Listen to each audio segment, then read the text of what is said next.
Good afternoon. I'm Keith Wright. I'm with the city's Community Development Department and also the facilitator of the Community Code Compliance Team. And we're here today on a beautiful day here on the 25th of September doing a Community Code Compliance Team walkthrough.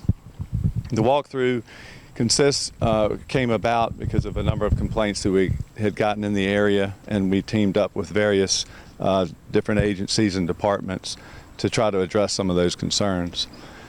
We do have a number of people here. We've got a few people that would like to make a few comments.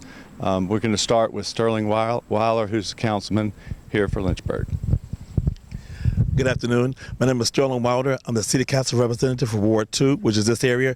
We're so excited to be here today, welcoming all our partners, all the police, the Sheriff's Department, One Voice, One Community, and so many of the church faith community, and so many others that are here together, the city leaders that are here together, because we care about our community, we care about our city, we care about the citizens of Lynchburg. So we're here to listen to what your concerns are in our city. As you're watching this tape at home, concerns you have, you can contact the community, the task force, and share your concerns about coming to your neighborhood and see what we can do to make your place, your residence, a better place to live, work, and play. So I'm glad and thankful for all the persons that came out today to make this a great walkthrough so we can hear the concerns of our community. Thank you.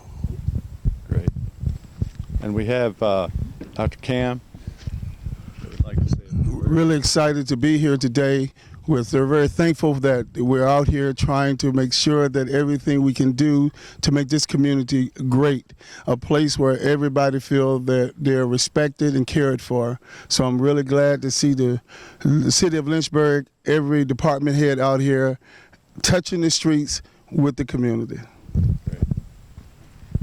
And, Good afternoon. That's where you answer. Come on, good afternoon. This isn't a funeral, right? Okay.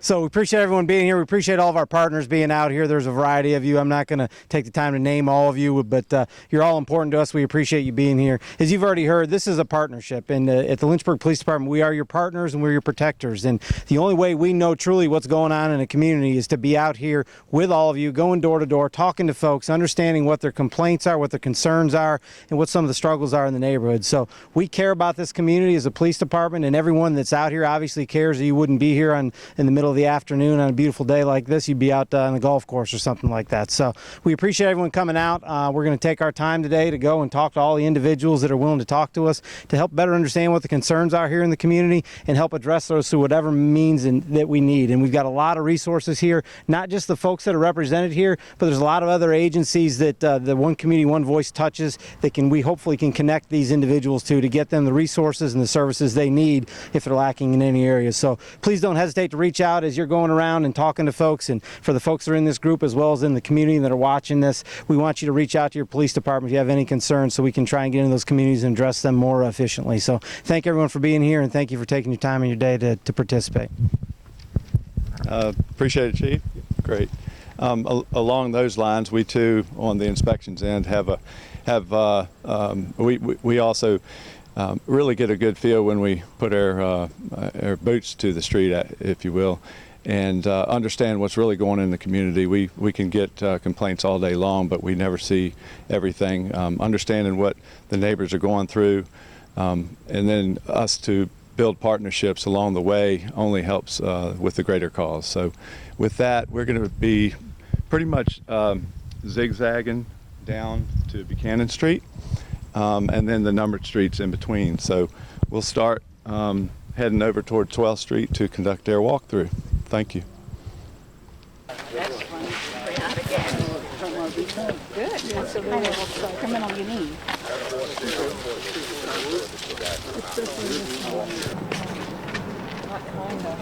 Yeah, very. Yeah, this is an abandoned vehicle. It has an out-of-date inspection sticker, no tags, and obviously not in running order, which meets all the criteria of an abandoned inoperative motor vehicle in the city of Lynchburg. These get cited for violations, and ultimately, if a reasonable time frame is not met, the city would end up having the vehicle removed. It falls entirely under the city code, under its own ordinance, separate from the public nuisance itself. It's simply a violation of, I think it's code section 2161. If people, just so I can be clear, if people have in the neighbors and they see like abandoned cars, should they call your office or they call the police department? Who do they call That's a today? great question because we do get a lot of these. What we like to funnel them all through our 856 city number, which is our call center downtown Lynchburg on the first floor, and they can report that to that number, and it will be emailed directly to the inspector for that area.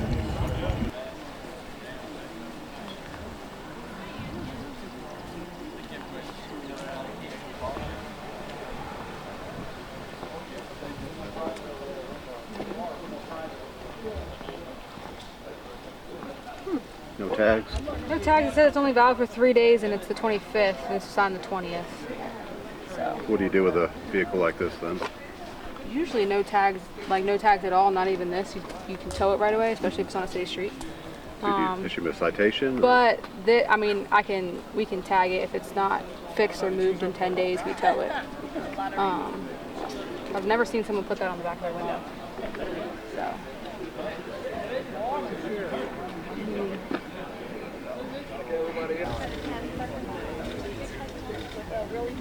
That paper is expired. Yeah, it's expired. So it's an unregistered vehicle. I'm gonna see if there's tags registered to it. All right, there might be tags registered, they just haven't got to them yet. So we just have to run a I'm vending. gonna tag it. Yeah, you can tag it and then tell them they have to. Yeah, they need plates on it. And the way it's tinted out right now, you can't see a VIN number. But this is expired. It's basically a temporary registration. They bought it. Yeah. Okay, just from looking at the sidewalk, there's obviously an issue here. Obviously it is. It's probably over time buckled due to some vegetation that may be growing up under. Not really sure until our streets department take a look at that.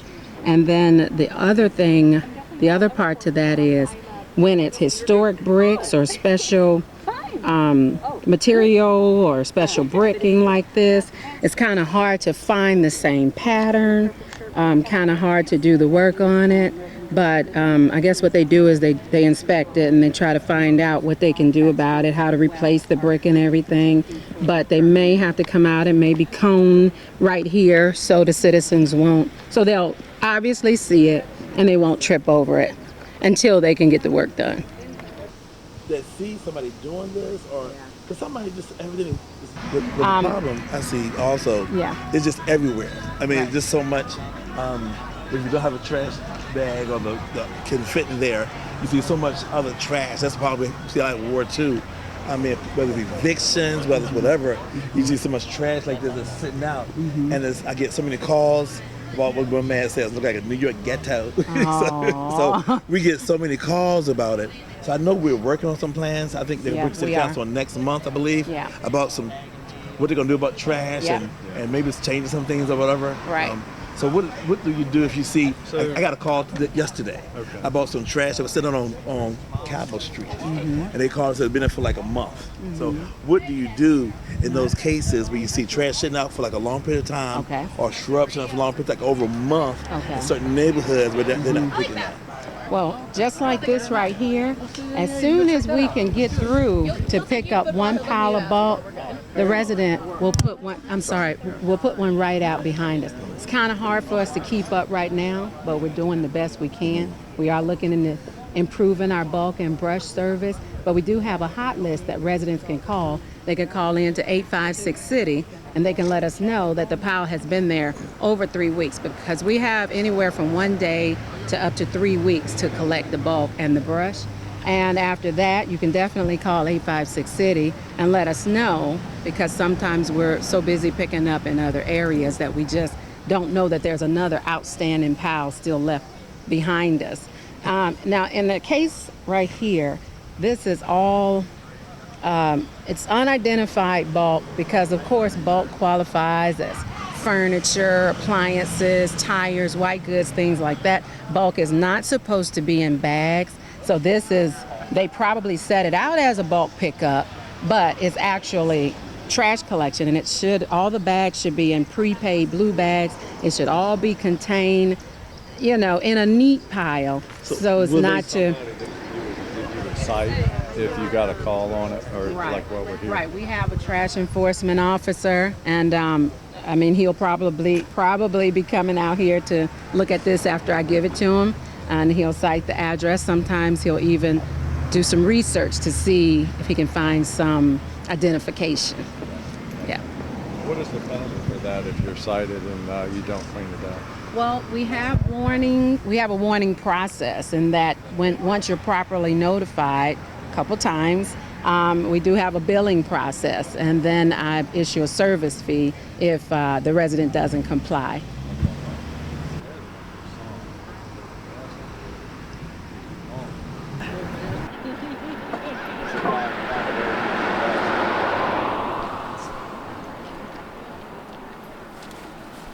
And if you want to drink, tell them soda fountain right there. One thing my neighbor mentioned to me, you don't mix brush with bulk stuff. Right. I didn't hate to say it, but I had to separate my trash, the bulk pickup trash, like I had a sofa. Right. And then from the leaves and the bushes and the trees and stuff that we had cut down, and we separated. Right. That's right. Yeah, I didn't know that. Oh, okay. I'm sorry. We didn't. Oh no, she told me. So I moved it. Communicate that well. Oh to no, you. I figured maybe other people didn't know that as well. That you separated. Yeah.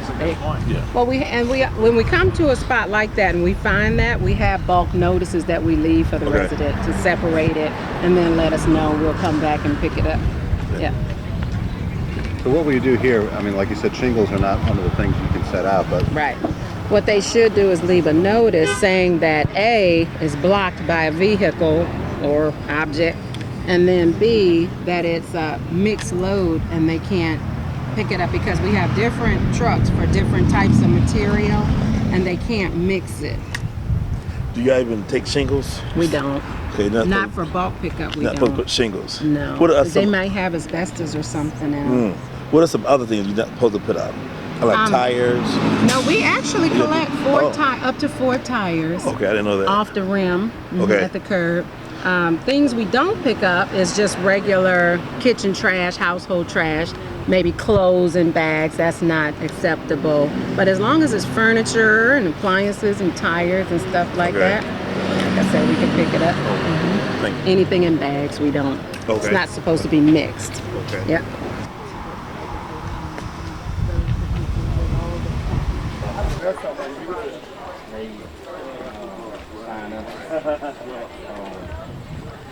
Online classes to take. From 5 o'clock to like 5:45 or whatever. There's so many things done. Everybody was gone. Yeah. Well, you can make full out of that or make a. He said he had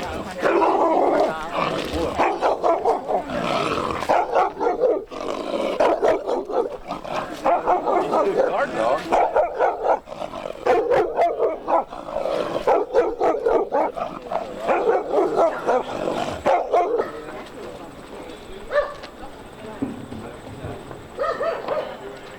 One of those corporations. Yeah. They were selling something illegal. I always was kind of concerned about it.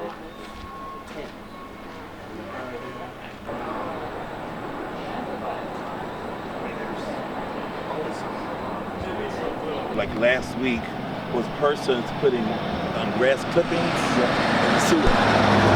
And that's a violation, That's a correct? violation. So most people, I didn't know until a person called me. There's a flyer they sent me from Roanoke where they have addressed like finding people. They have a flyer they send on a water bill. A lot of people know you're not supposed to put clippings down the trash can because it affects the sewer system. And what does it do?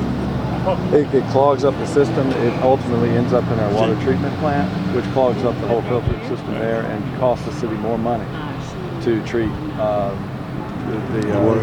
So you're not supposed to put clippings in the sewer hole. Right. so what are we doing about the drop inlet here? This will be reported to our to Water Resources for their review to determine what type of repair is needed to keep sediment from clogging the system.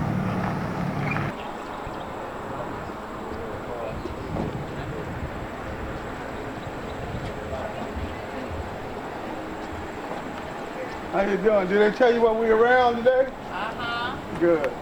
Any of your street lights out there today? No, we don't have no street light. It's Right. just I told them about the little full Like hole. the clipping. Like they I never even thought about that. trash in it. Which one? But I don't do it. Yeah. I don't do grass. On this side. Hey, what you doing, ladies? Which drain? The one right there by the firehouse. Okay, and it just overflowed. Yeah, the overflow. Oh, good. Thank you. We'll get it. You tell me 11 and Buckhammer. I'll get it. All right, I'll be on it for you. Thank you. You're welcome. Those are the things I write down, 11 and Buckhammer. Yep. And I'll have I will say this. Anything you have can be reported to 856 City. That Yeah. way you don't have to worry about Well, that's what I do. Like- That's what I've been doing. you know, yeah. That's what I do. Call her down and she knows me by voice. Okay, there you go. Because I ride through call Buck Trash in all the time. Yep. So what we'll do, we'll call that in for him. Because she complained about it. And see, those are the key things to show we appreciate. When they see that done, And we appreciate it. they showing that somebody really care. But when we don't do it and we came through, that's, oh, forget it. That's So right. the next time we attempt to do something, oh, they ain't about nothing. So we have to continue to be faithful to small things You like do, that. You have to. And if you leave the little things going, next thing you know, It it's seems gonna little be because huge. then Right. they'll trust you enough to tell you when somebody got shot right there. Right. Or they'll call when somebody's doing something here because they see somebody really trying to do something. It's the small things that matter. You're right. Vivian, family, she married Leslie. Here's another one that's out of control. This is what part you work? I'm not with Water Resources, but since it's a public work issue, okay. so to speak, in ready? the public, and it needs work, I'm going to go ahead and report it. Okay. Okay. I got you, no pass. I'll let her know about the Okay, you let her know 11 Buchanan. What about the 10th and Fillmore that drain is for?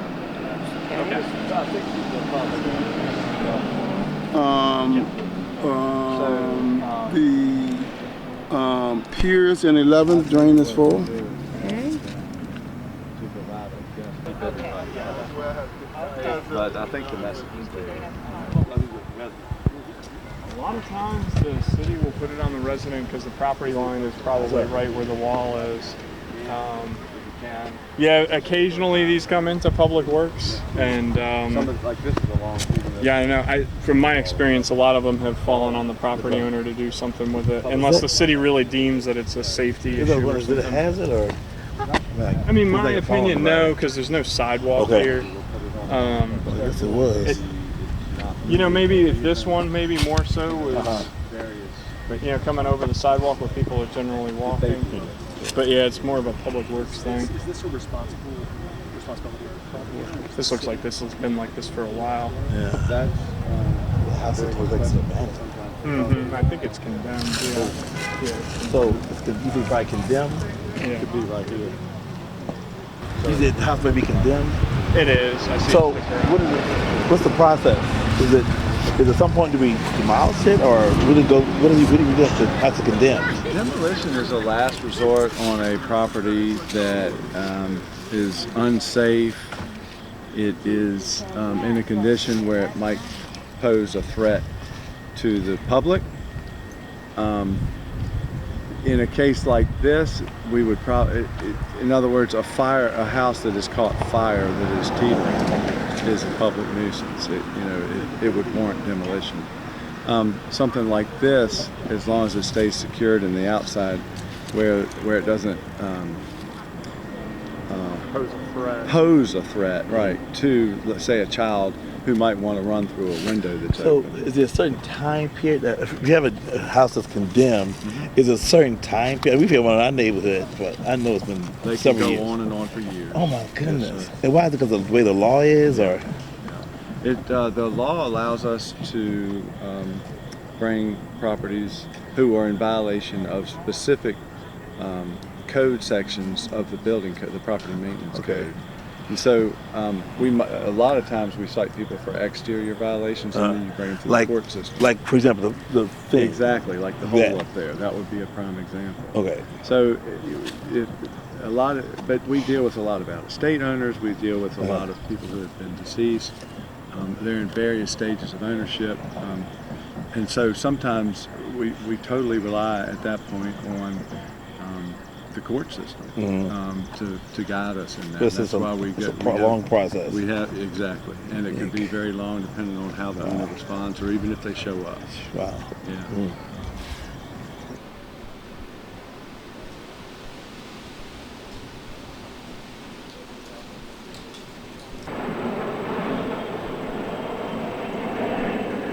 All right, Keith Wright. At the end of the walkthrough here in College Hill, had a great afternoon. We captured a number of issues that the citizens were concerned about, anything from clogged drop inlets to junk cars to maybe a vacant house, and we'll individually address those as they come. We really want to thank Pastor Cam here for showing us the way, if you will, and providing some insight as to what really goes on here in the neighborhood. It really has shown a lot of light, and we really appreciate that. Everything to the same cause. We're all on the same page here, trying to improve the neighborhood. We do these walkthroughs. If you in your neighborhood would like to schedule a walkthrough, we do them a few times a year, and we'll try to coordinate that with you. You can call 856-CITY to do so. We got Reverend Cam, who might want to say a few words. Yes. Well, I noticed that a lot of the community the residents really was excited and appreciated that we came through today. All that I met was very honored that we was that concerned to see all the city officials out, being concerned about what was happening in their neighborhood, and this need to continue. You know, we're going to follow up with them as we promised to make sure some of those issues and concerns are met. So I think it's a great thing we did today. Well, thank you. Sterling? Yes, sir. Again, Sterling Wilder, Ward 2, as one of the city council members on a compliance team. I'm always impressed with the work you do to get all the city officials out here so we can address a lot of the issues right there, whether it's the clogged drains, whether it's abandoned vehicles, whether it's blight property, where you have the city officials here where we can address those issues. So thank you for bringing thank you for all the citizens coming out today to also work with us, walk through the neighborhood, let the neighborhood know that we care about them so we can have our communities a better place. And one of the biggest issues I get calls about is about trash pickup, about overgrown weeds and things of that nature. So we got to continue to have those code enforcement areas, so a person who might be in the house for 20 years and want to see the house located next to where the neighborhood is well kept, we want to do what we can with our authority that we do have to make sure the citizens of Lynchburg live in a cleaner place. So we can all do if we work together. So this is so helpful to come out here and let the citizens know how they can address the issues in their neighborhood. Thank you. All right, thank you very much, and we look forward to the next walkthrough. Thank you.